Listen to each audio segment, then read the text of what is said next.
السلام عليكم يا اخواتي. لسه ما متنا، لسه ما متنا، عايشين وعين الله علينا وما صاير علينا شيء، وموجودين بيناتكم جماعة. بنروح بالدم نفديك يا بشار، وصرتوا هلق انتوا من اعداء النظام السابق. سبحان الله بليلي وضحاها، المطبلين والمزمرين اللي كنا نحن لما نحكي كلمة على بشار أو على الدولة كنتوا أنتوا تجنوا. سبحان الله، هلا كيف قالبين وصرتوا أنتوا من جماعة الحرية والعالم الأخضر. سبحان ما غير الأحوال. بالخلاصة ليك أنا وين يا حبيبي، منك إله وإلها، منك إله وإلها.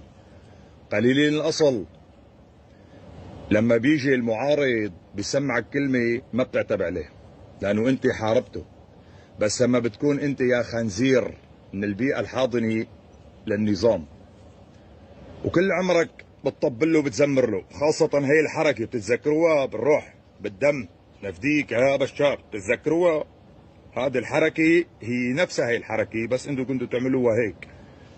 انتوا كانت ايدكم تنخلع وانتوا تعملوا هيك. هلا صرتوا تحكوا على اللي كان بالجيش خنازير. انتوا ابناء منطقتي حصرا اللي عم تكتبوا بالتعليقات وتحكوا انه انا زلمه الامام علي والطائفي متبراي مني وانا كنت عم بعمل وعم شيل وعم حط. انتوا حسابكم عسير شباب وبنات، اسماءكم عندي، صفحاتكم صورتها، معلوماتكم جبتها بالحرف على الارض. اذا بدكم هلا ببعث لكم عالم تسلم عليكم بالايد وتاخذكم مباوسه، واذا بدكم انا بنزل لعنكم.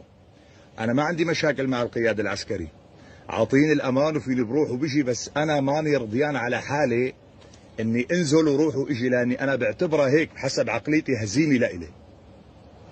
انا في علي الامان من القياده العسكريه، بنزل وبروح وبجي، والجماعه ما لهم مقصرين صراحه.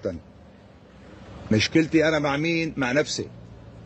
انا مو رضيان على حالي انزل الا وانا قوي. قد ما حكيته، قد ما سويته، وشو ما عملته، هذا الشيء ما راح يمحي عبوديتكم للنظام السابق.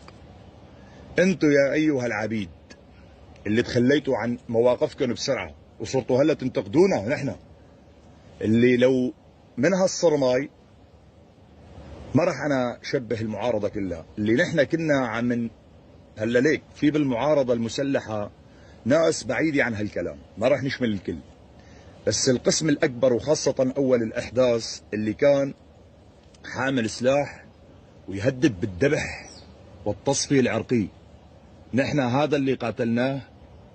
قاتلنا اللي حمل سلاح بوجهنا، دافعنا عن انفسنا، دافعنا عن اهلنا، لم ندافع عن طائفه محدده، لا، بالساحل في جميع المكونات، وانتم دخلتوا على الساحل وشفتوا بعينكم. انا لما بتشوفوا صوري مع جثه انتم اللي عم تنشروا لي اياها، هي جثه انسان حمل سلاح بوجهي، ولو ما انا قتلته كان راح يقتلني. اتحداكم تجيبوا صوره او مقطع فيديو لإلي وانا عم بتقاوى على مدني، بالعكس كل شيء مدنيين بيعرفوني، بيعرفوا مين انا وشو عملت. وانا شنعت بهدول الصور مع من حمل سلاح بوجهي لانه شنع بكثير عالم غاليه لي من اقربائي، فكانت هي تار، رد تار مو اكثر. ولكن تصيروا تنبحوا تقولوا مدنيين ابرياء ونحن وهي صوري مع مدنيين. اتحداك انت اللي عم تحكي هيك تجيب لي اثبات انه هدول مدنيين ابرياء. اتحداك اتحداك اتحداك. شلنا هذا الموضوع على جنب. انتوا اللي